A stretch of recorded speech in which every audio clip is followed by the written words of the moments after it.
시청자 여러분 안녕하십니까? 성북구 선거방송토론위원회가 주관하는 제21대 국회의원 선거 성북구 을선거구 후보자 토론회 진행을 맡은 박용입니다.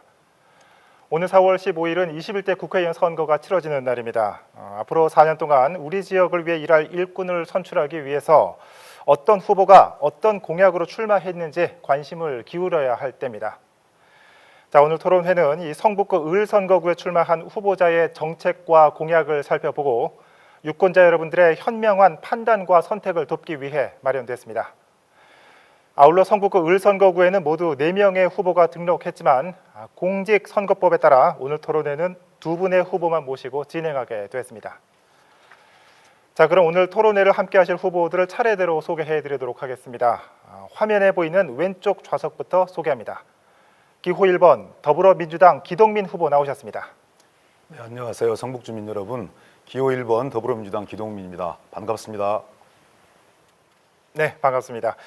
자, 계속해서 기호 2번 미래통합당 정태근 후보 나오셨습니다. 예, 성북을 유권자 여러분 안녕하십니까? 미래통합당 기호 2번 정태근 인사 올립니다.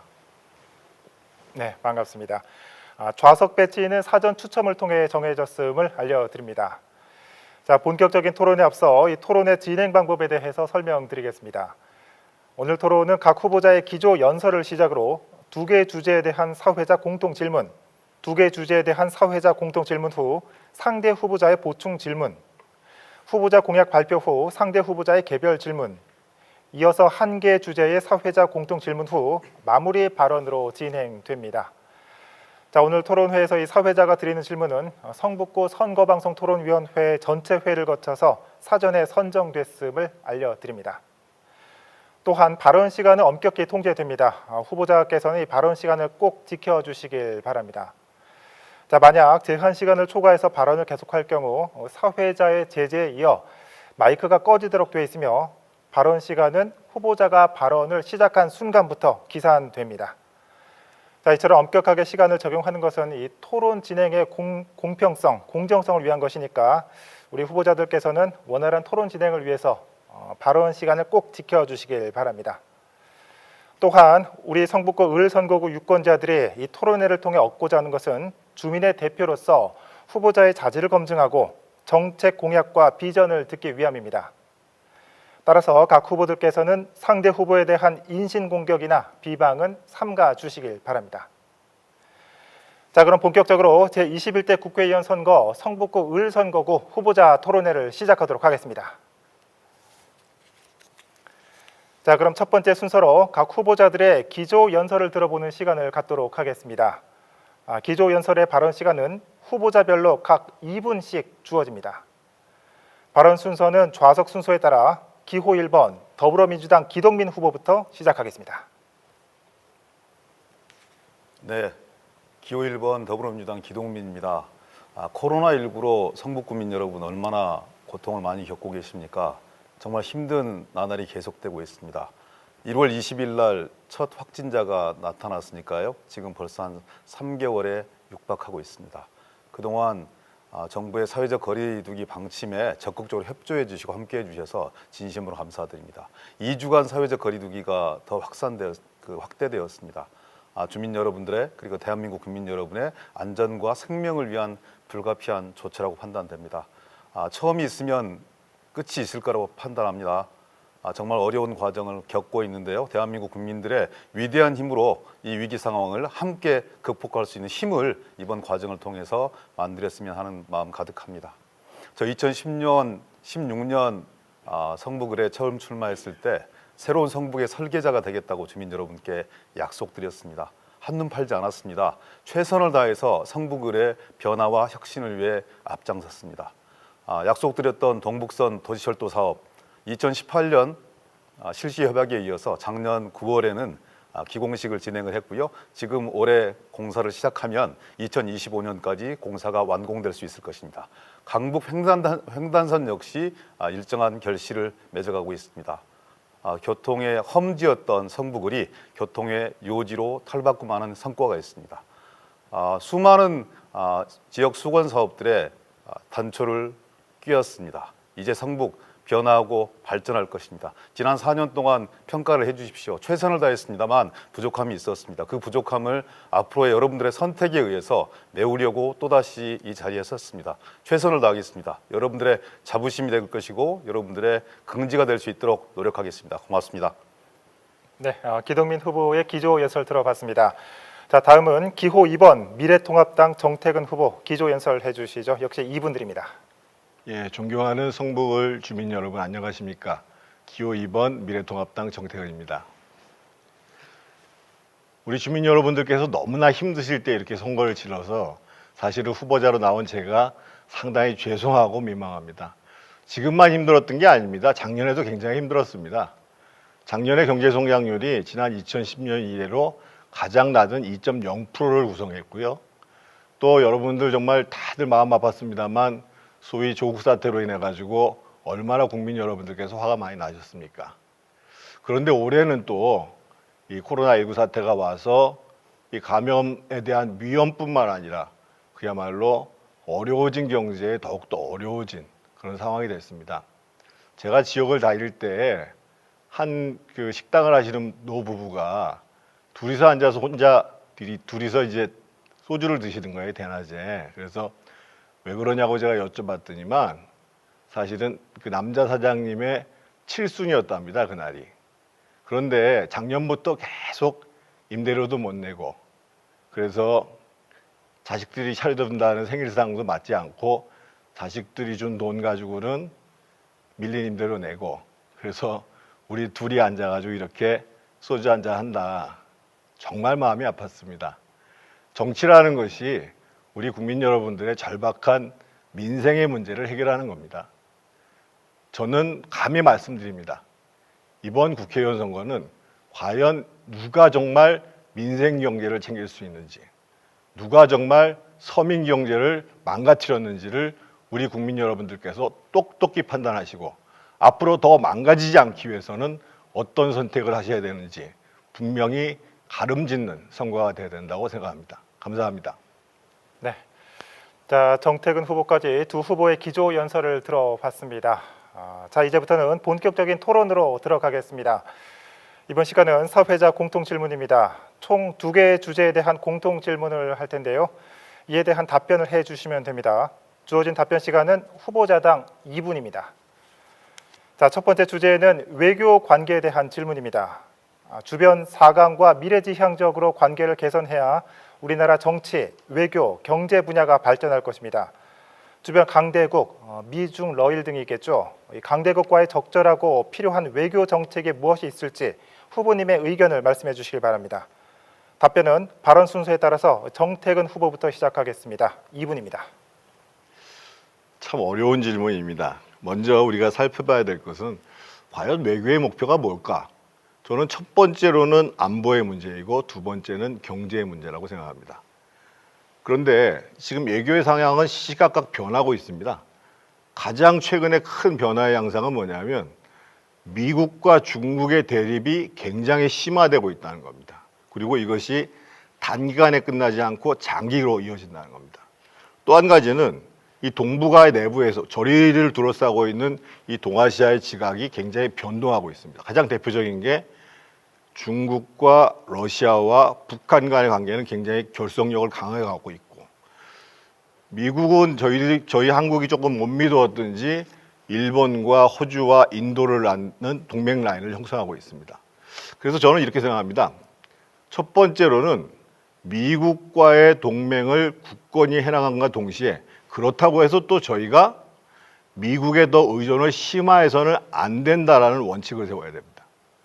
두 번째로 주변 국가의 외교를 강화해야 됩니다. 당연히 뭐 중국이나 러시아나 일본이나 다 외교를 강화해야 합니다. 단 전제가 있습니다. 이 문제를 접근해 가는 데 있어서 기본적으로 우리가 동아시아의 축을 형성하고 있는 한미 간의 동맹에 대해서 뭔가 저해되는 요새가 있으면 이 문제에 대해서 분명한 입장을 정리할 필요가 있다는 거고요. 또 한 가지 외교 문제에 있어서 굉장히 중요한 것은 가치의 문제입니다. 왜냐? 시시각각 우리의 태도가 변해서는 다른 나라가 우리를 판단할 수가 없습니다.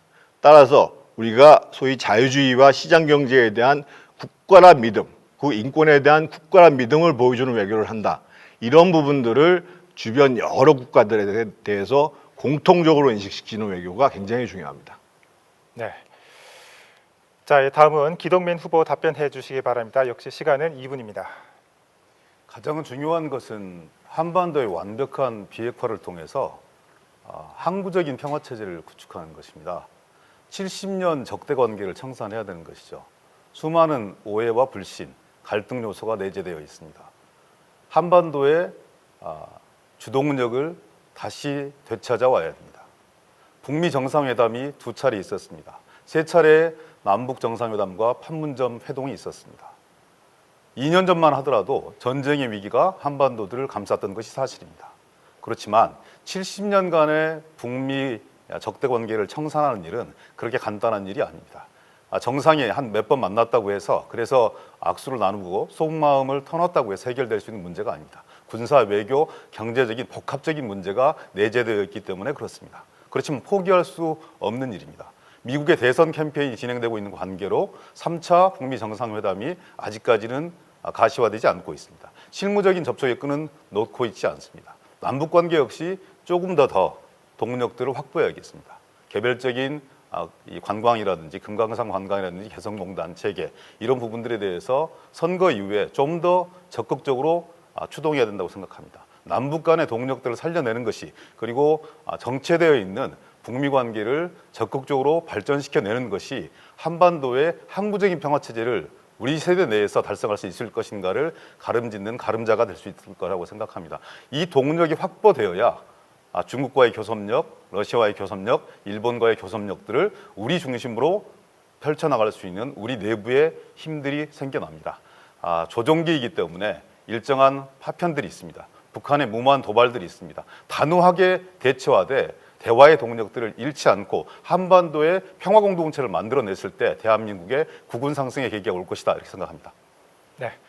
자, 이 강대국과의 외교 정책에 대한 두 후보님의 의견을 살펴봤습니다. 자, 이번 주제는 에너지 대책에 대한 질문입니다.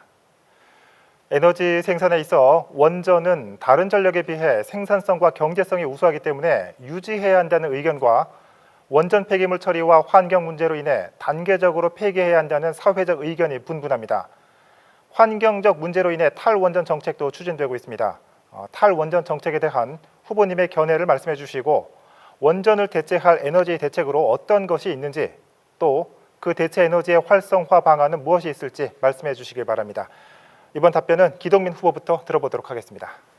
존경하는 성북구민 여러분, 지구가 뜨거워지고 있습니다. 지구 온난화로 인해서 수많은 자연재해가 가시화되고 있습니다. 홍수, 가뭄, 폭풍, 태풍, 예상할 수 없는 자연재해가 가시화되고 있습니다. 말이 좋아서 기후변화이지 사실상 기후위기가 진행되고 있습니다. 그것의 가장 주범은 온실가스 배출입니다.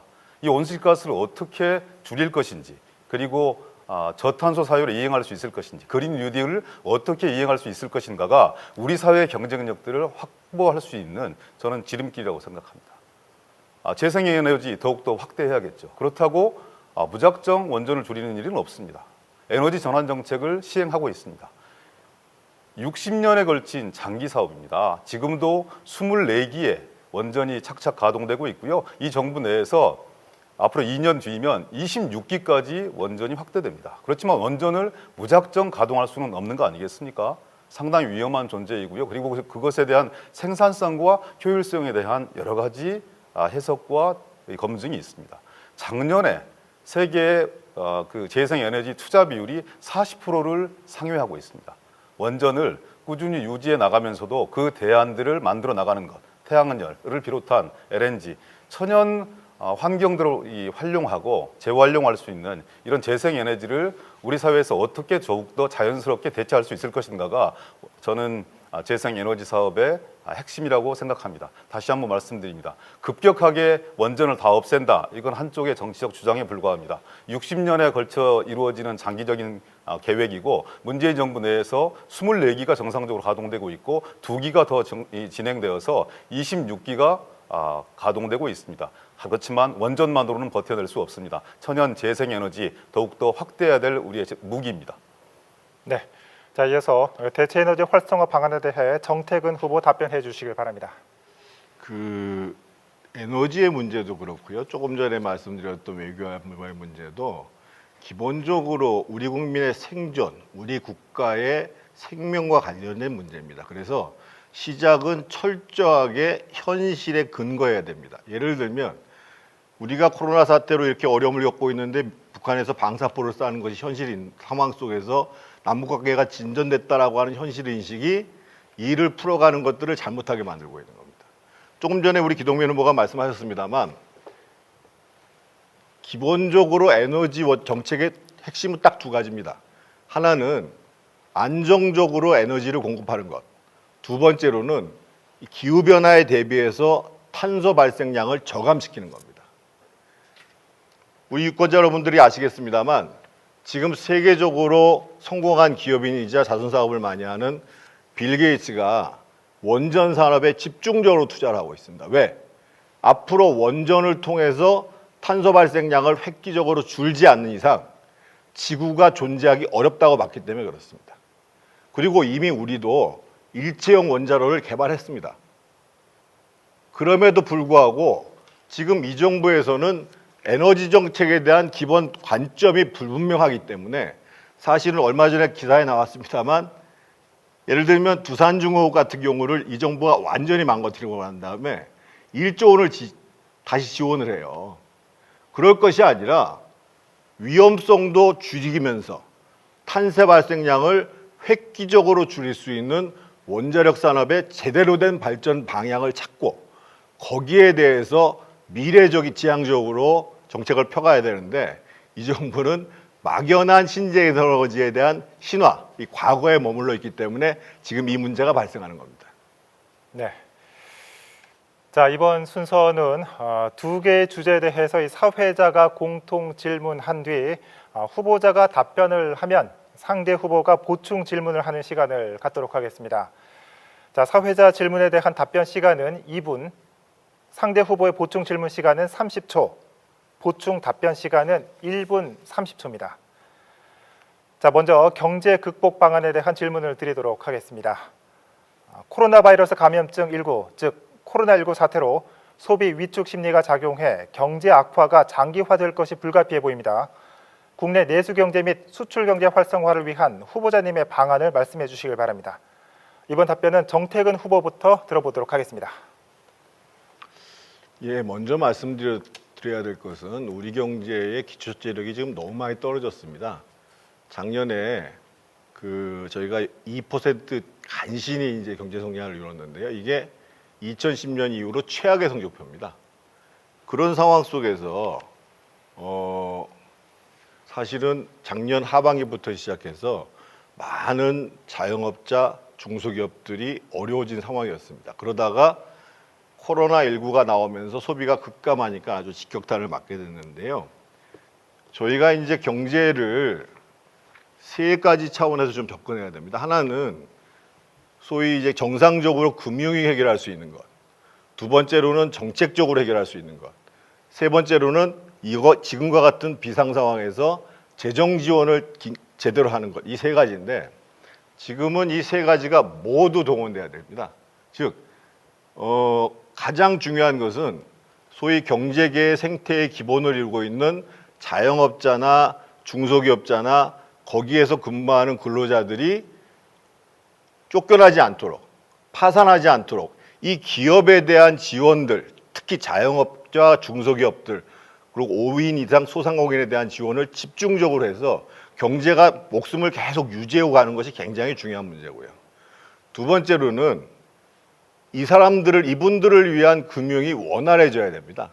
그러니까 그분들에 대해서 지원 문제를 따지다가 돈이 지금 필요한데 한참 가 있어서는 안 된다는 문제입니다. 시간이 없어서 세 번째 문제 바로 넘어가면은요. 지금처럼 잘못된 소득주도 성장, 급격한 최저임금 인상, 52시간, 탈원전 이런 식의 정책 기조를 바꾸지 않는 속에서 지원을 계속 한다고 해가지고 해결이 나지 않는다는 겁니다. 전제는 정책 기조의 전환이 필수적이라는 겁니다. 네, 정태근 후보의 의견 들어봤고요. 이어서 이 경제 극복 방안에 대해서 이 기동민 후보 답변해 주시길 바랍니다. 정 후보께서 말씀하신 투사중공업 어려워진 건 다른 이유가 있는 것이죠. 원전 10%밖에 차지 않습니다. 왜 투산중공업이 힘들어진가에 대한 사회적 토론들이 진행되고 있다는 말씀을 올리고요. 지금 세간에 이런 그 말들이 회자되고 있습니다. BC, AD를 다시 정립해야 된다.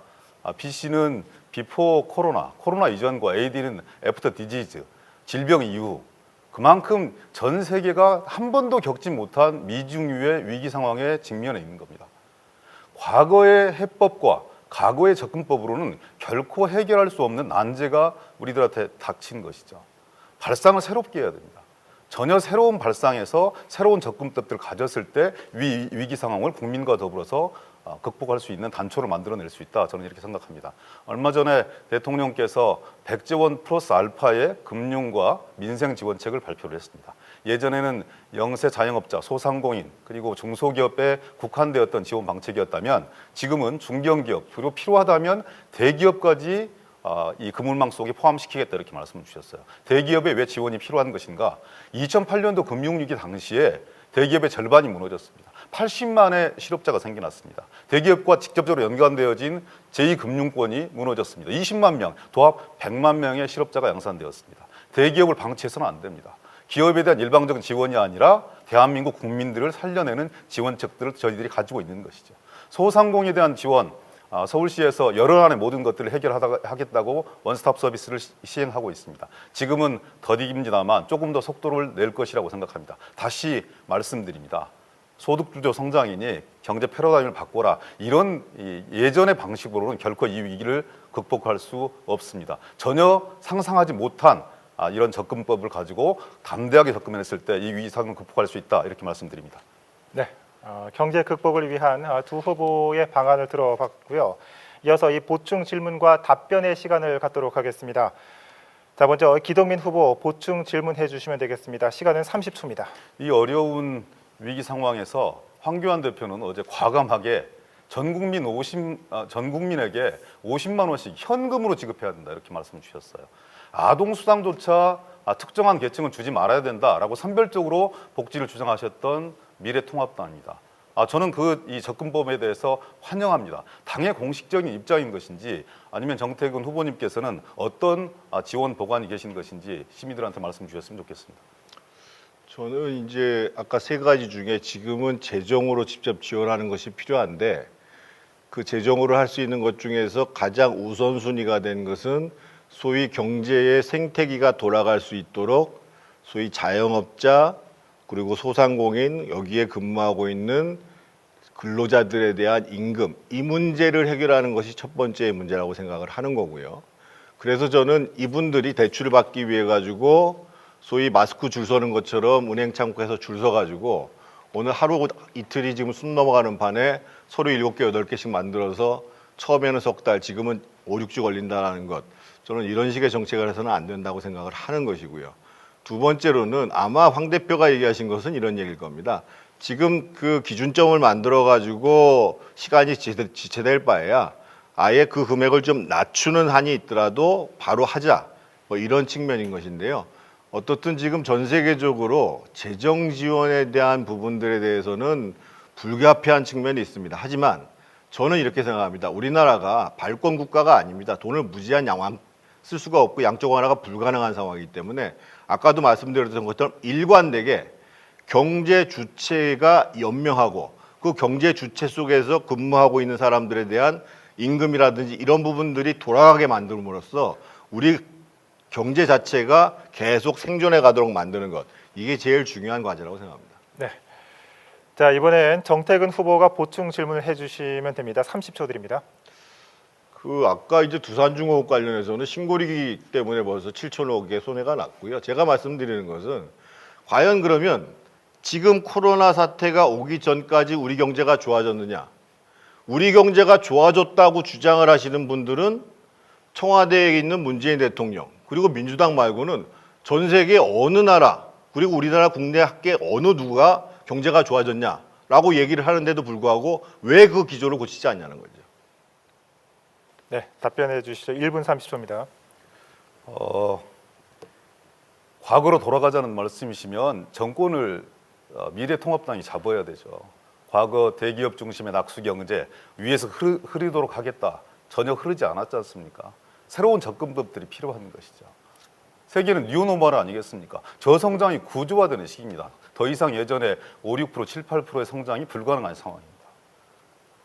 저출산 고령화 이런 문제들 같이 고려해야 됩니다. 그래서 내수 경기를 활성화시켜서 자체적인 경쟁력들을 갖추어야 세계와 경쟁할 수 있다. 그래서 소득주도 성장을 얘기했던 것입니다. 과거로 돌아가자는 것인지에 대해서 다시 한번 묻고 싶은 것이고요. 만약에 정책 기조를 바꿔라 그러면 권력을 뭐하러 줬습니까? 선거를 통해서 국민들이 4년 동안 5년 동안 맡겨 주신 겁니다. 다양한 실험들을 하고 있고 정책적 과정들을 통해서 일정한 성과를 내고 있습니다. 누가 경제가 쉽다고 얘기했습니까? 세계적으로 어려운 상황입니다. 그 한 복판에 교역국으로서 대한민국이 서 있습니다. 질기게 버티고 있고 국민과 더불어서 이 어려운 상황들을 넘어내기 위해서 최선의 노력을 다하고 있다 이런 말씀들을 올리는 것이고요. 영세 자영업자 그리고 소상공인 집중해야 된다 이런 말씀 타당하다고 생각합니다. 그렇지만 전 국민들이 고통받고 힘들어하고 있습니다. 그 일부 극소수의 이 세금을 많이 내는 분들 이런 분들에게 돌아갈 수 있는 혜택은 세액 공제라든지 아니면 신청주의를 통해서 얼마든지 극복할 수 있습니다. 전 국민들에게 골고루 혜택들을 돌려드려야 된다고 생각합니다. 네. 자, 이 경제 극복 방안에 대해서 토론을 해봤고요. 자, 이번에는 출산율 및 고령화 문제에 대한 질문을 드리도록 하겠습니다. 주거비 상승, 취업난 등으로 인해 청년 세대는 비혼율이 증가하고 있습니다. 결혼하지 않는 청년 세대 증가는 출산율 감소 및 고령화를 가속화하는 문제가 될 것으로 보이는데요. 출산율 감소와 고령화 문제 해결을 위한 대책에 대해 후보님의 의견을 말씀해 주시면 되겠습니다. 이번 답변은 기동민 후보부터 들어보도록 하겠습니다. 저출산 고령화 참 어려운 문제입니다. 제가 4년 동안 국회 보건복지위원회에서 일을 했기 때문에 여기에 대한 일정한 책임도 저한테 있음을 고백하지 않을 수 없습니다. 2001년도 1.3에서 무너져서 지금은 0.98 정도이고요. 그리고 신생아 수가 겨우 30만을 상회하는 그런 정도 수준입니다. 10년 동안 100조 원의 정권을 가릴 것 없이 저출산을 극복하기 위해서 수많은 재원들을 투입했지만 결과는 미미합니다. 일각에서는 그 100조 원이라도 집중적으로 투여되었기 때문에 이만큼의 출산율이라도 유지하고 있다 이렇게 얘기합니다. 근데 급격한 출산율의 제고 저는 쉽지 않을 거라고 보여집니다. 왜냐하면요, 출산 문제는 소득, 일자리, 주거, 보육, 교육 다 연결되어 있는 그런 그물망처럼 연결되어 있는 문제 아니겠습니까? 애를 낳고 싶어도 키울 수 있는 여건이 돼야 되는 것이고 소득 불평등이 강화되는 시점 속에서 교육을 어떻게 평등하게 잘 시킬 수 있을 것인가에 대한 전 사회적인 문제가 해결되지 않으면 저는 해법이 없다고 생각합니다. 기조를 바꾸었습니다. 예전에는 일방적으로 나아라에서 나을 수 있는 조건과 환경을 잘 만드는 것 여기에 집중하고 있다는 말씀 올리고요. 고령화 17년 만에 고령화 사회에서 고령사회로 넘어왔습니다. 65세 이상 되는 어르신들이 15%에 육박하는 고령사회입니다. 조금 있으면 초고령 사회로 금방 전화될 것입니다. 어떻게 해야겠습니까? 어르신들의 행복한 노후를 만들기 위해서는 어르신들의 일자리를 만들어야 되는 것이고요. 그리고 어르신들의 공적 소득들을 강화해야 됩니다. 더불어민주당이 중심이 되어서 이 정부 들어와서 2018년도에 기초연금 25만 원으로 상향했고요. 작년에는 하위 20%에게 30만 원, 그리고 올해는 하위 40% 어르신들에게 30만 원 지급하고 있고 내년에는 기초연금 대상 70% 어르신들에게 30만 원을 공통적으로 지급할 것입니다. 노후가 행복한 세상이 될 수 있도록 최선의 노력을 다하겠습니다. 네, 저출산 문제에 대한 기동민 후보의 답변을 들어봤고요. 자, 이어서 정태근 후보 답변해 주시길 바랍니다. 예, 지금 우리 기동민 후보가 말씀하신 것처럼 굉장히 어려운 문제입니다. 근데 저는 분명한 관점을 좀 세울 필요가 있다고 보여집니다. 특히 출산율 문제 같은 경우는 분명한 장기적인 계획하에서 목표를 설정할 필요가 있다는 것입니다. 조금 전에 말씀하신 것처럼 대략 2006년부터 2019년까지 우리가 한 185조 원 썼습니다. 그것도 점차 늘어났습니다. 근데 주로 어떤 데 주로 그동안은 사용되어졌냐면요. 애를 이미 가지고 있는 또는 가질 의향이 있는 사람들한테 지원하는 방식으로 갔습니다. 근데 지금 문제는 아예 결혼을 안 하거나 출산을 하고 의지가 없는 사람들의 문제가 큰 문제이기 때문에 사실은 기본적으로 이제 보육시설의 문제는 계속 나오는 문제고요. 그리고 요즘 계속 저희가 이제 정책으로 보완하는 문제가 경력 단절의 문제를 해소하는 문제. 이거보다 더 근본적인 문제가 뭐냐면 제가 봤을 때는 주거를 안정적으로 할 수 있도록 국가 정책이 뒷받침해 주는 문제. 그러니까 애 키우는 문제보다도 주거 문제를 더 절박하게 생각하는 이상 안 된다는 거죠. 그 다음에 이제 이 우리 사회의 특성인데 이제 사교육비 문제. 그래서 당장에는 제가 봤을 때는 보육시설 결력당적 문제를 우선적으로 하지만 장기적으로 투자할 때에 소위 주거나 사교육비 문제를 해결한다. 이런 큰 계획을 가지고 꾸준히 해나가는 것들이 필요하다고 보여지는 것이고요. 두 번째로는 지금 시간이 없어서 지금 저희가 이제 초고령화 사회로 5년 있다가 진입을 하는데요. 지금 일본 같은 경우가 27.8%까지 올라왔습니다. 우리는 이제 5년 있다가 20%가 되죠. 그런데 지금 사실은 가장 큰 문제가 소위 노후에 생활할 수 있는 연금 문제하고 일자리 문제인데 지금 사실은 일자리 연금 문제와 관련해서 일본에서는 연금 시기를 늦추는 문제 65세, 68세 이 얘기가 있는데 이 문제는 나중에 보충 답변할 때 네. 자, 잘 들었습니다. 이제 말씀하신 것처럼 이어서 보충 질문과 답변의 시간을 바로 갖도록 하겠습니다. 자, 먼저 이 정태근 후보가 먼저 보충 질문을 해주시길 바랍니다. 시간은 30초 드립니다. 사실 뭐 그 질문이라기보다는요. 그러면 이제 특히 이 출산 문제, 출산율을 높이는 문제와 관련해 가지고 저는 그 질문보다는 일단 지금 당장 그 민주당 입장에서 봤을 땐 어떻게 하고자 하는가 이 얘기를 들었으면 좋겠습니다. 네. 질문 시간인데 질문은 안 하셨네요. 역시 하지만 이 기동민 후보에게 답변 시간은 보장해드리도록 하겠습니다. 그럼요. 네, 예. 1분 30초 동안 이 출산율에 관한 의견 말씀해 주시면 되겠습니다. 다시 말씀 올립니다. 무슨 도깨비 방망이가 있을 수 없습니다. 무슨 이 뚝딱하고 치면 아이들을 낳을 수 있는 여건들이 마련되는 것도 아닙니다. 우리 모두가 함께 노력해야 될 공통의 과제입니다. 그렇지만 저는 방향을 좀 바꿔야 될 거라고 생각해요. 무조건 낳아라, 낳으면 책임지겠다. 실제 국가가 책임져 줄 수 있는 거냐에 대한 의구심과 물음이 있습니다. 누가 키워줄 것인데 예전처럼 어머니 아버지에게 의탁할 수도 없는 시대 아니겠습니까?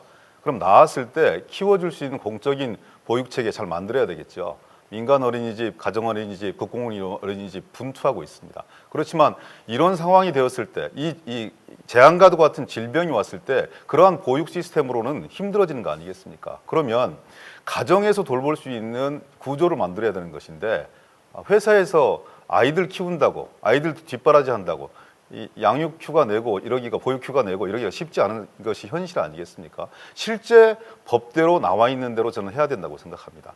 어른들 중에 아내뿐만 아니라 남성에게도 아이들을 키울 수 있는 권리를 법과 제도로 보장할 수 있는 것. 그래서 아이와 함께 가정이 대한민국의 경쟁력이라는 이런 공동체 의식을 우리 스스로가 가졌을 때 그리고 그것을 현실에서 실천했을 때 저는 대한민국이 좀 더 경쟁력 있는 사회, 행복한 사회로 발전할 수 있다 이렇게 생각합니다. 이상입니다. 네. 자, 이번에는 기동민 후보가 보충 질문해 주시면 되겠습니다. 시간은 30초입니다. 제가 국회 4년 동안 생활하면서 제일 어려웠던 것 중에 하나가요. 국민연금 문제예요. 수익률이 조금만 떨어지면 엄청난 휘청거림이 있거든요. 한 700조 원 정도를 운영하고 있습니다. 작년에 다행히 수익률이 좋아서 한 11.2%의 수익률을 올려서 73조 원 정도를 벌어들였습니다. 그렇지만 이걸로는 모든 것들을 버틸 수 없거든요. 실제 국민연금을 개혁할 수 있는 방향에 대해서 고민하신 흔적이 있으면 국민 여러분께 좀 소개해 주셨으면 고맙겠습니다. 앞서도 제가 잠깐 말씀드렸습니다만 사실은 이제 초고령화 사회에 진입하게 되면 연금 개시 시기 문제도 검토를 해야 되는데 제가 앞서서 그 출산율 문제도 마찬가지입니다만 이게 사회적 합의가 굉장히 중요한 사항입니다. 사실은 박근혜 정부 때에 소위 공무원연금 개혁한다고 했다가 굉장히 난리가 났지 않습니까? 그러니까 사실은 연금 개혁 문제 또는 연금 지급 시기를 늦추는 문제 이런 문제는 굉장히 어려운 문제이기 때문에 이거를 당파적 차원에서 바라봐서 저 정권이 또 저 당이 주장하니까 나는 반대하는 것이 아니고 그야말로 우리가 장기적으로 봤을 때에 이 연금 구조를 어떻게 안정적으로 가져갈 것이냐 사회 변화에 따라서 특히 이 초고령화라는 문제에 직면해서 이런 정치권의 자세가 굉장히 중요한 문제고요. 출산율 문제도 마찬가지입니다. 아까 말씀드렸던 것처럼 예를 들면 주거 안정 문제와 관련해서 사실은 정부가 가장 돈이 많이 들어가는 부분 중에 하나가 소위 임대주택 부분입니다. 지금은 소위 저소득층을 위한 임대주택만을 만들고 있습니다만 유럽 같은 경우가 상당수가 평형도 굉장히 다르게 하고 그래서 내가 굳이 집을 살 생각이 없어라고 만드는 임대주택 정책을 시행을 하는 곳이 많이 있습니다. 그러면 여기에도 엄청난 재원이 들어가는 부분들이고 이런 부분에 대한 사회적 합의 그리고 정치권 내의 합의가 들어갈 때 장기적으로 문제가 조금씩 개선된다는 겁니다. 네. 자, 이 경제 극복과 저출산 문제 다뤄봤습니다. 이 선거 때만 되면 후보자들은 이 다양한 공약을 쏟아내기 마련이죠. 지금부터는 여기 나와 계신 후보자들의 중점 공약에 대해서 들어보고 실현 가능성 있는 공약들인지 후보자 공약 발표 후에 토론하는 시간을 가져보도록 하겠습니다. 공약 발언 시간은 2분이며 발언이 끝나면 상대 후보의 개별 질문과 보충 질문이 이어집니다. 자, 질문 시간은 30초고요. 답변 시간은 1분 30초씩 주어집니다. 자, 발언 순서에 따라 공약 발표는 정택은 후보부터 들어보도록 하겠습니다. 발언 시간은 2분입니다. 예, 그 참 굉장히 중요한 그 주제인데요. 사실은 2분 안에 이 문제를 다 말씀드리기가 어려워서 곧 이제 공보가 들어가니까 거기에 이제 한번 우리 유권자 여러분께서 참조를 해주시고요. 일단 저는 좀 작은 것입니다만 기존의 정치나 우리 이제 그 지방자치단체에서 신경 쓰지 않았던 부분들을 먼저 좀 신경을 쓰려고 합니다. 예를 들면 우리 성북을이 대표적으로 내부순환도로 북부고속도로가 간통을 하는데 사실은 방음벽 개선도 잘 안 되고 있고 또 이 고가도로 하부 구조에 대한 경관 개선도 이루어지지 않고 있습니다.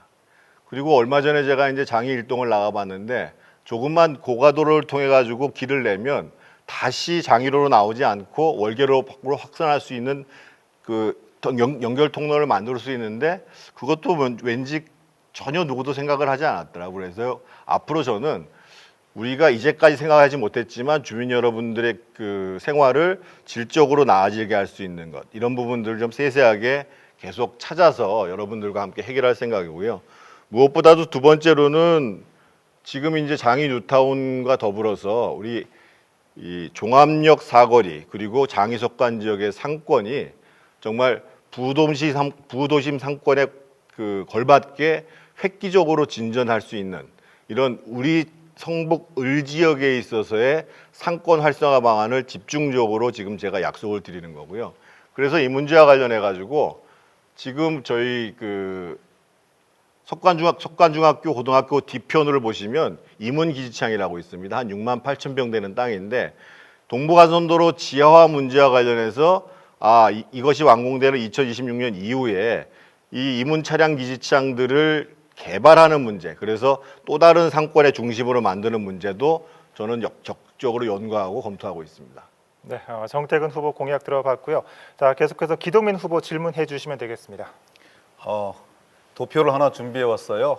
5대 비전 15가지 약속입니다. 참고로 저 혼자의 머릿속에 상상력으로 나오는 것이 아니라 성북구청, 서울시, 필요하면 중앙정부와 계속 상의하면서 현실화시켜낼 수 있는 이런 부분들을 말씀드리고 있다는 다짐을 올리고요. 잠깐만, 이게 왜 10초? 저 지금 좀 잘못 이해하신 것 같은데요. 지금 정택은 후보 공약에 대해서 질문을 하는 시간입니다. 30초 동안. 제 공약이 아니라 죄송합니다. 네, 그거는 따로 주어 드리도록 하겠습니다. 죄송합니다.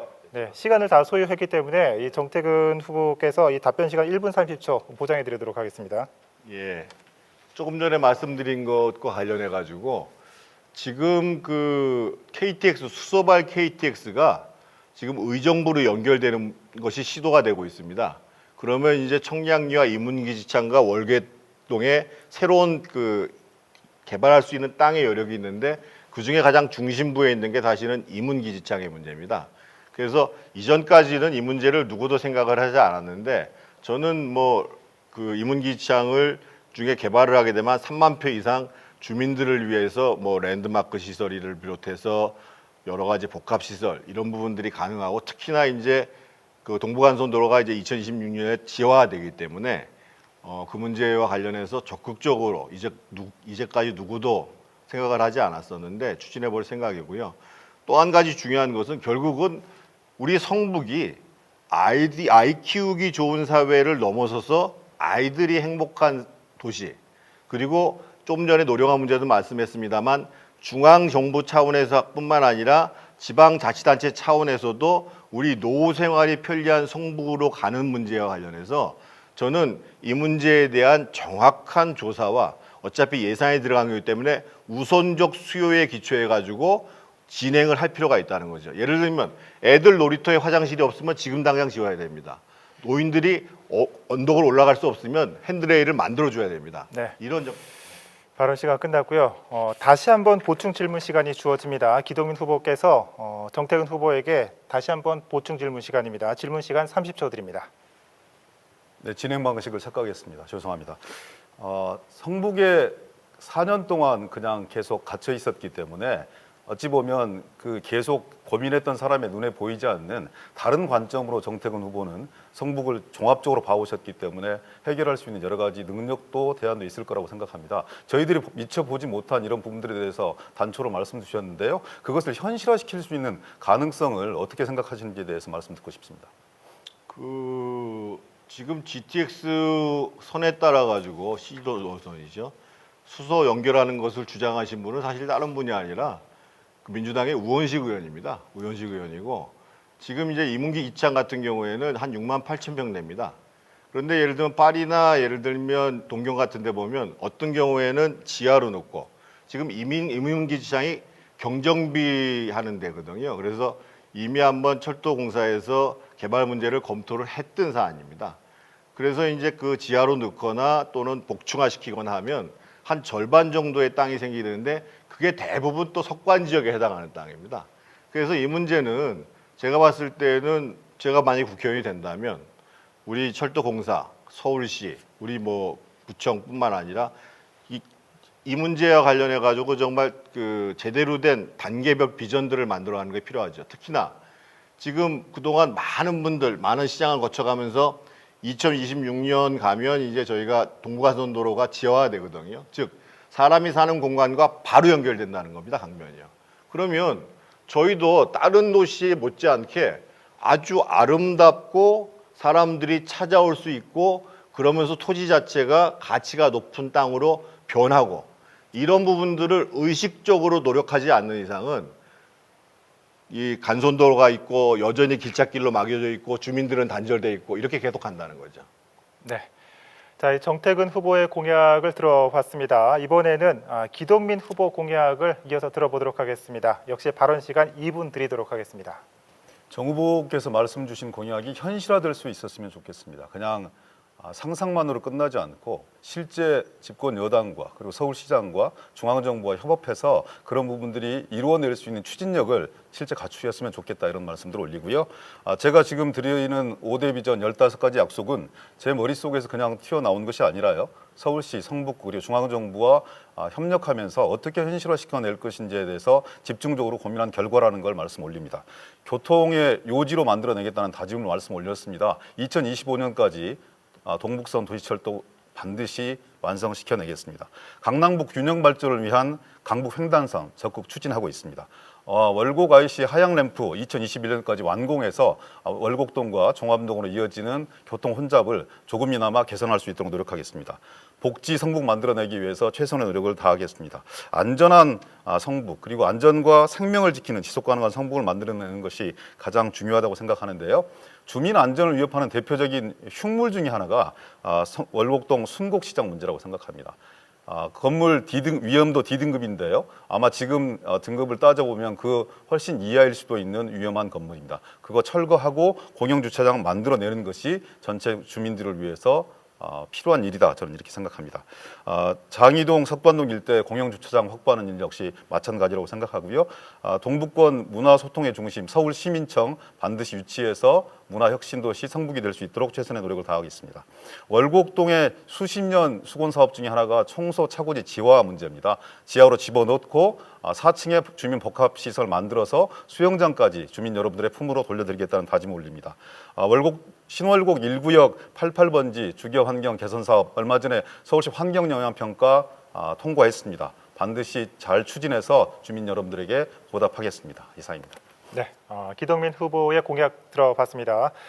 자, 그럼 이 정태근 후보 이 30초간 질문하실 수 있습니다. 예, 제가 부시장일 때 우이신소설에 대한 민간 투자 심의를 받아서 원래는 2014년에 준공 예정이었는데 어떻든 2017년에 개통을 했습니다. 근데 지금 기동민 후보가 2016년에 출마할 때도 동북선 조기 착공, 주민등록모악 중전철화 검토 추진. 근데 사실은 지금 착공을 안 했거든요. 사실은 좀 이해가 안 되는 게 최고들은 이렇게 하시는지 모르겠지만 기공식을 두 군데서나 하고 지금 정작 착공식은 안 이루어졌단 말이죠. 이거 어떻게 봐야 됩니까? 그 중요한 차이가 있죠. 말로만 하지 않았습니다. 51% 민간 투자 사업입니다. 재정 사업으로 이루어질 수 있으면 진즉 진행했을 겁니다. 그렇지만 하지 못한 이유가 있는 거거든요. 그거는 민간 투자자를 구하지 못했기 때문에 그렇습니다. 그렇지만 현대 엔지니어링을 비롯한 민간 투자자 튼실한 곳을 섭외를 해서 2018년도에 실질협약을 체결한 것이죠. 이래는 단계가 있는 거 아니겠습니까? 그리고 작년 9월 27일 저희 숭례초등학교에서 기공식을 진행을 했습니다. 그 이후에 토지 보상 사업들을 쭉 진행을 하고 있습니다. 창동 운전면허 시험장에 대한 일종의 분쟁이 있습니다. 그 전체를 수용해달라는 토지주와 서울시 같은 경우에는 일정한 비율만 수용하면 된다라는 그런 다툼이 있습니다. 그런 다툼과는 무관하게 사업 속도를 낼 수 있습니다. 60개월이 걸리는 사업입니다. 2025년이면 사업이 완공될 수 있도록 지금 최선의 노력을 다하고 있다는 그런 말씀 올리고요. 사업자가 있는 문제입니다. 그리고 대규모 개발 사업이기 때문에 2조 원 이상이 들어가는 대규모 개발 사업이기 때문에 여기에 드는 이해관계자가 없을 수 없습니다. 이해관계자 또한 강력하게 이의를 제기하고 서울시로부터 토지 보상을 수없이 많이 받아들이려고 노력을 하고 있는 것이 현실이라고 저는 생각을 합니다. 거기에 치열한 줄다리기를 하고 있는 것이고 서울시는 계획대로 올해 안에 착공해서 2025년도까지 완공하겠다 이런 계획들을 가지고 있다는 보고를 주민 여러분께 올립니다. 네. 먼저 말씀드려야 될 거는 우회시설선도 민간 투자 사업을 했고요. 제가 말씀드리는 거는 지금 서울시가 갖고 있는 자료에 보면 소위 차량 기지에 대한 보상이 마무리되고 소유권이 이정이 되면 착공을 한다 이렇게 돼 있어요. 그런데 작년에 9월 달에 그것도 기공식을 저런 난데없이 두 군데서 한다는 것, 이거는 실제 착공을 위해서 일을 하는 것이 아니라 뭔가 전시하기 위해서 하는 거, 이 문제를 제기하는 거예요. 네, 정태근 의원님 동북선 되시는 거 전제로 말씀 주시는 거잖아요. 더 빨리 되었으면 좋겠다, 약속대로 잘 진행되었으면 좋겠다 이런 재촉이라고 저는 생각하고요. 일반 주민들 역시 십수년 동안 된다는 말만 있었기 때문에 사업이 언제 현실화되어서 완공될 수 있는 거냐 여기에 대한 의구심과 불안을 말씀을 주십니다. 저는 당연하다고 생각합니다. 그동안의 과정 속에서 그렇게 해왔기 때문에 그런 것이죠. 다시 말씀 올립니다. 예전에는 구두손으로 끝났다면 지금은 실시협약을 체결하고 실제 사업 선포로 알렸고 그리고 동북선 도시철도공사가 그 사업 착공계를 냈습니다. 2월 14일 날 착공계를 낸 것으로 저는 기억을 하고 있습니다. 그러면 올해 내 뭐 구체적인 날짜를 저는 못 박을 수는 없습니다만 이런 과정들을 거쳐서 착착 진행됩니다. 공기가 60개월 내에 맞춰야 되기 때문에 시공사 입장에서는 이 공기에 들어가기 전에 최대한 사업지 조사들도 하고 그다음에 실제 어려움들이 무엇이 있는 것인지에 대한 불투명성들을 투명성으로 바꿔내기 위한 노력들을 하는 건 당연한 거 아니겠습니까? 저는 주민 여러분들께서 이 사업이 잘 갈 수 있도록 마음을 모아주시는 것이 대단히 중요하다고 생각합니다. 물론 과정에서 예기치 못한 어려움이 있을 수도 있습니다. 우이신선전 역시 그런 어려움들이 있었습니다. 그렇지만 다 극복을 하고 완공을 했듯이 서울 동북선 도시철도공사 계획대로 진행되고 있다 이렇게 말씀 올립니다. 네. 지역 공약과 현안에 대한 두 후보님들의 의견 들어봤습니다. 자, 이번 순서는 사회자 공통 질문 시간입니다. 후보자가 답변을 하면 상대 후보가 보충 질문을 하는 시간을 가져보도록 하겠습니다. 사회자 질문에 대한 답변 시간은 2분, 상대 후보의 보충 질문 시간은 30초, 보충 답변 시간은 1분 30초입니다. 자, 서민 주거 안정에 대한 문제입니다. 특별 분양, 임대주택 공급 확대, 주택담보대출 규제 등 서민 주거 안정을 위한 여러 정책이 시행되고 있지만 미흡한 실정으로 서민들의 실제 주거 마련은 점차 어려워지고 있습니다. 서민을 위한 안정적인 주거 공급 대책으로 어떤 방안이 있을지 의견을 말씀해 주시길 바랍니다. 먼저 기동민 후보 답변해 주시길 바랍니다. 집은 좀 사는 곳이었으면 좋겠습니다. 집을 가지고 엄청난 부를 축적을 해서 다수 서민들에게 상실감과 고통을 안겨주는 일이 반복되어서는 곤란한 거 아니겠습니까? 전체 국토에 대한 주택 보급률이 100%가 넘었고 서울시 역시 96%가 넘었는데 아직도 집을 갖지 못한 사람들이 많이 있지 않습니까? 그건 소수에 국한된 분들이 주택을 많이 소유하고 있기 때문에 그렇습니다. 주택을 많이 소유하면서 파생되는 여러 가지 어려움들이 있지 않습니까? 실제 실소유주들이 거주하고 싶은 분들이 집을 구입하지 못하는 어려움들이 반복되고 있습니다. 문재인 정부 이 부동산과의 전쟁들을 시행을 하고 있습니다. 다양한 부작용이 속출하고 있기도 하고 어려움들이 파생되고 있기도 합니다. 그렇지만 이 고삐 늦추지 않을 겁니다. 사회적 취약계층, 청년, 신혼부부 그리고 어르신들이 주거를 확보할 수 있도록 10만 호 증설 계획 가지고 있습니다. 서울시 같은 경우는 연 5만 쌍의 신혼부부가 결혼을 하는데요. 그중에 한 절반인 2만 5천 쌍에게 대출을 받았을 때 이자를 지원해주는 그런 방법으로 이들의 어떤 주거 안정을 위해서 최선의 노력을 다하고 있다는 그런 말씀을 올립니다. 일부에서는 공시지가 상향을 놓고 세금 폭탄이다 이렇게 얘기하고 있습니다. 그렇지만 공시지가 9억 이하로는 작년에 올라온 실질 세율이 1.97%밖에 안 됩니다. 재작년에 2.87%가 더 떨어졌습니다. 9억 이상 분야에 대해서 68%에 불과했던 부분들을 70%에서 80%까지 공시지가를 현실화시키고 있다는 그런 말씀을 올립니다. 보유세 선진국과 비교했을 때 형편없이 낮은 거 아니겠습니까? 0.16%밖에 되지 않습니다. OECD 평균 0.4%고요. 미국은 1%입니다. 이런 상황에 놓여 있다는 말씀을 올립니다. 네. 자, 이어서 서민 주거 대책에 대해 정태근 후보 답변해 주시길 바랍니다. 역시 이분들입니다. 예, 이 문제도 역시 세 가지 관점에서 바라봐야 됩니다. 이미 이제 집을 빌려서 또는 상가를 빌려서 지고 계신 임차인들 입장에서 봤을 때는 계약 갱신의 문제라든지 상한 올리는 문제에 대한 일정 정도의 좀 뭐 제한이라든지 좀 점진적인 되는 소위 이제 임차 관계에 대한 문제가 하나 있고요. 두 번째로는 지금 핵심적으로 말씀하시는 것과 같은 소위 부동산값 안정의 문제가 있습니다. 그리고 세 번째로는 기본적으로 서민들이 살 수 있는 주거를 공급하는 공급 측면에 이 세 가지 문제가 있는데요. 근데 이 세 가지 문제 다 전체적인 경제 상황과 따로 떨어뜨려 놓고 볼 수가 없다는 겁니다. 예를 들면 이 정부가 집값을 잡겠다고 해가지고 경제 상황을 고려하지 않고 거래를 계속 끊어버리는 방식으로 집값 안정을 가져가겠다. 그러면 이것이 맞냐 이거예요. 대표적으로 예를 들면 보유세를 계속 올리는 방안, 공시지가가 올라가죠.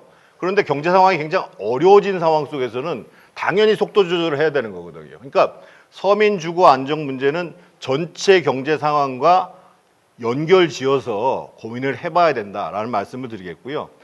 특히나 이 집값을 안정시키기 위해서 여러 가지의 수단들을 동원하는데 이것이 긍정적인 측면이 많은가 부정적인 측면이 많은가에 대한 명료한 소위 이 정책적 시뮬레이션을 한 다음에 하는 것이 중요한데 그냥 있는 대로 마구잡이로 내는 것 이거 바람직하지 않습니다. 세 번째로는 저는 우리 정치권이 미래를 내다보고 합의 봐야 될 것 중에 하나가 뭐냐면 아까도 말씀드렸습니다만 공공임대주택, 임대주택을 대규모로 짓는 것입니다.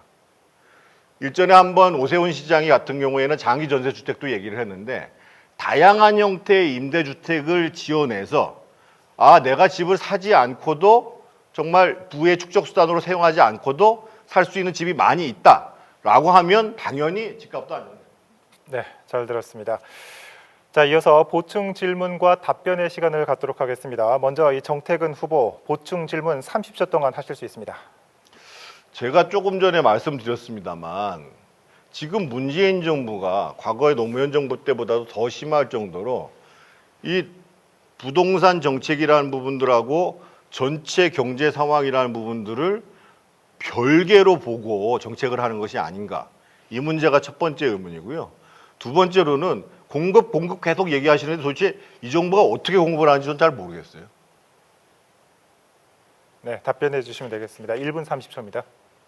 이명박 정권, 박근혜 정권에서 경제 성장한다고 부동산 확 풀어가지고 어려워진 적 많았습니다. 왜 이 정권을 유지하는 입장에서 그런 유혹을 느끼지 않겠습니까?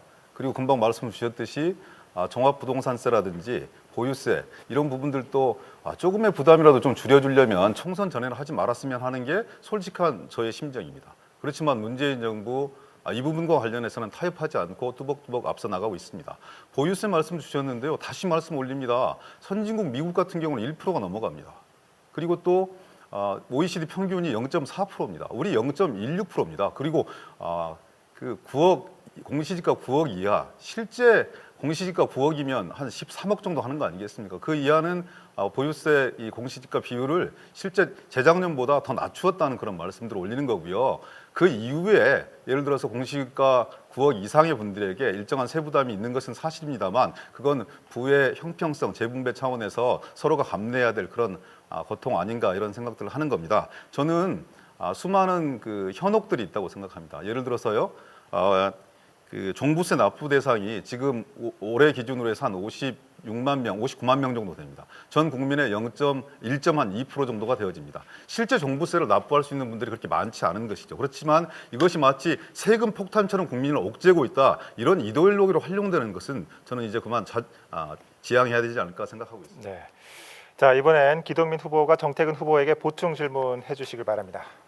그 홍길동이라는 분이 있다고 가정을 해볼게요. 만 65세입니다.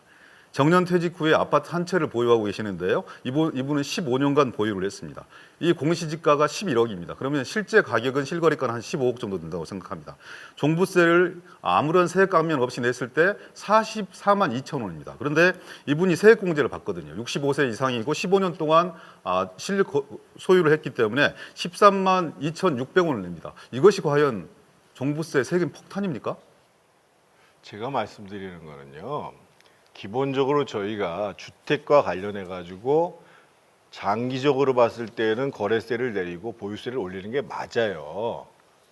그걸 틀렸다고 하는 게 아니에요. 최저임금 올리는 거 맞아요. 그런데 최저임금도 한꺼번에 19% 올렸다가 그다음에 10% 올렸다가 으뜨거라 하니까는 2% 올리는 이런 식의 정책하지 말라는 얘기고 보유세 문제도 우리 앞으로 올리는 기조를 분명히 한다 하니까 집 가지신 분들 준비하십시오 해가지고 예측 가능하게 내가 준비할 수 있도록 하고 그리고 팔 사람들을 팔게 만들어야지 경제 상황을 고려하지 않고 예측 가능하지 않게 갑자기 때려간다는 느낌을 받으니까 국민들이 저항하는 거예요. 그리고 제가 말씀드리는 게 예를 들면 박근혜 정부 때의 최경환 부총리가 부동산 경기를 살리려고 했던 측면이 있어요. 하지만 이명박 정부, 노무현 정부 이래로 가장 부동산 값을 안정화시켰던 것은 이명박 정부인데요. 이명박 정부 때 그때 1등 공신이 사실 이명박 정부가 아니고 그때 이제 금융위기가 왔습니다. 그래서 기본적으로 굉장히 금융시장이 경색이 되는 상황 속에서 이명박 정부가 뭘 했냐? 그 당시에 보금자리 주택을 공급한 거예요. 그러니까 기본적으로 제도적 규제 측면과 동시에 공급 문제에 대해서 제대로 노력할 때 부동산은 잡힌다는 겁니다. 네. 자, 각 후보자 열띤 토론 잘 들었습니다. 자, 마지막으로 유권자에게 드릴 당부의 말씀이나 미처 답변하지 못한 내용을 말씀하실 마무리 기회를 드리도록 하겠습니다. 주어진 시간은 각 2분입니다. 먼저 정태근 후보 말씀 들어보겠습니다. 예, 존경하는 우리 성북을 유권자 여러분, 저희가 토론하는 과정에서 좀 목소리도 높여서 좀 불편하실 수도 있겠습니다만 저는 제 소신껏 그리고 제가 판단하는 것만큼 이번 총선에 나오면서 우리 성북의 주민 여러분들께서 꼭 이해해 주셨으면 하는 내용들을 지금 전했습니다. 정치인 저 정태근이 당선되는 것도 중요합니다. 하지만 지금은 무엇보다도 나라 경제가 살아나고 특히 무너져가는 민생 경제, 우리 서민 경제가 살아나는 것이 대단히 중요합니다. 그래서 저는 말씀드렸습니다. 우리 긴급 지원해야 됩니다. 재정도 풀어야 되고 또 금융 다 해야 됩니다. 하지만 그것만을 가지고는 밑빠진 독에 물 붓기 양상으로 나아질 수가 없는 것입니다. 정확하게 현실을 인정을 하고 거기에 근거해서 정책을 고치려고 할 때에 우리 경제가 나아질 수 있고 여러분들이 먹고 사는 것이 달라질 수 있을 겁니다. 예를 들면 지난번에 저희가 마스크 대란 보셨지 않습니까? 대만에서는 마스크 대란 처음에 확진자가 발생하자마자 1월 24일 날 마스크에 대한 해외 수출을 중단시켰습니다. 우리 정부는 마스크 수급 아무 문제 없다고 얘기했습니다만 무려 한 달 뒤에 2월 26일 날 마스크 수출 제한을 했습니다. 그래서 1, 2월 달 동안에 전체 해외에 수출된 양이 26배나 늘었고 중국에 수출된 양은 210배가 늘었습니다. 이렇게 정확하게 현실에 근거하지 않고 정책을 하게 되면 우리 국민 여러분들이 고통을 당하게 됩니다. 저는 이번에 우리 성북도 더욱더 훌륭한 도시로 발전하고 또 우리나라 경제 제대로 바로잡기 위해서 나왔습니다. 우리 성북 유권자 여러분, 이번에 꼭 정택은으로 바꿔주십시오. 감사합니다. 네, 정택은 후보의 매진발 들어봤고요. 이어서 기동민 후보 말씀 들어보겠습니다. 처음에 시작할 때 목소리 높일 일 있겠어요? 두 사람 다 그렇게 얘기를 했는데 조금 지나니까 목소리가 높아졌어요. 경쟁이 좀 그렇습니다. 그리고 사실 정택은 후보자님하고 이렇게 앉아 있는 게 좀 지극히 어색하고 불편합니다. 예전에 제가 되게 존경했던 선배님이고요. 토론 과정 속에서 여러분들 확인하셨겠지만 그렇게 크게 다른 게 없습니다. 왜냐하면 사회를 분석하고 사회를 바라보는 방향성이 저는 여야로 갈려 있긴 합니다만 상식과 보통선에서 생각하는 사람들이기 때문에 크게 어긋나지 않다고 생각합니다. 주신 말씀 소중하게 경청하겠습니다. 제가 뭐 다 잘했겠습니까? 부족한 부분들 많습니다. 우리 정부가 다 잘했겠습니까? 부족한 부분들 많습니다. 미흡하고 현실적이지 못한 부분들 분명하게 있었습니다. 마스크 정책 처음에 많이 헤맸습니다. 국민 여러분들의 헛된 비판과 질타 받아서 겨우 이제 안정시켜냈습니다. 그 정부 방역 당국에 최선을 다하고 있고 죽을 둥 살 둥 하고 있지만 빈틈과 허점을 메워주신 분들이 바로 국민 여러분들이고 성북 주민 여러분들입니다. 처음에 말씀드렸습니다만 시작이 있으니까 끝이 있겠죠. 우리는 일정하게 진정되어져 가는 국면입니다만 결코 안심할 수 없습니다. 전국에 5천 개 육박하는 요양과 요양병원들이 있고요. 사회복지시설들이 있습니다. 개학하고 아이들 또 학교 다니기 시작하고 교회 예배하기 시작하면 어떻게 될지 상황 아무도 모릅니다. 방심하지 않았으면 좋겠습니다. 지치셨겠지만 여러분들의 합심된 힘으로 인류 대한민국의 위대한 힘을 전 세계에 과시하고 있다. 여러분들의 힘입니다. 2016년에 말씀드렸습니다. 새로운 성북의 설계자가 되겠다는 다짐 지켜나가고 있습니다. 미흡한 부분도 있고요. 더딘 부분도 있습니다. 그렇지만 어느 한 부분 놓치지 않고 한눈 팔지 않고 여기까지 왔습니다. 4년 더 저에게 기회를 주십시오. 여러분과 함께하고 싶습니다. 그래서 안전하고 멋진 성북 만들어내기 위해서 최선의 노력을 다하겠습니다. 고맙습니다.